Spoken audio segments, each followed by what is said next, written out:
les activités du foyer que propose le collège Lucas Stellas, il y a le jardin pédagogique. C'est un atelier qui se déroule une fois par semaine de 13h à 14h, cette année le lundi, où les élèves de tous les niveaux peuvent venir entretenir le jardin. Cette année, nous cherchons à comprendre comment une serre pouvait améliorer la croissance des végétaux.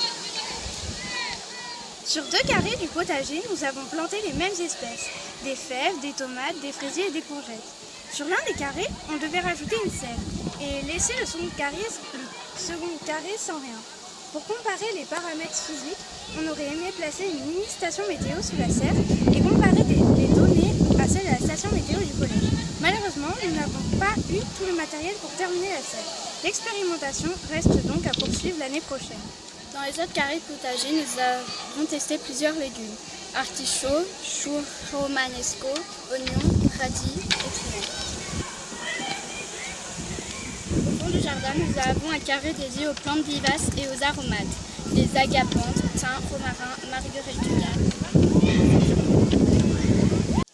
Au jardin, nous avons beaucoup travaillé avec les bulbes, jonquilles, tulipes, narcisses, glaïeuls.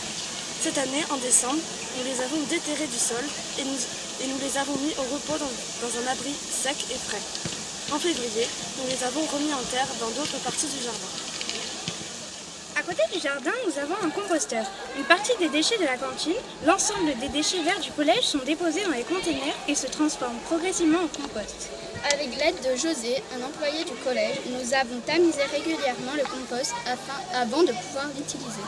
C'est ainsi qu'en septembre dernier, nous avons pu enrichir nos carrés potagers avec notre propre compost. Depuis juin 2016, le collège Lucas Stellas appartient au réseau météo à l'école.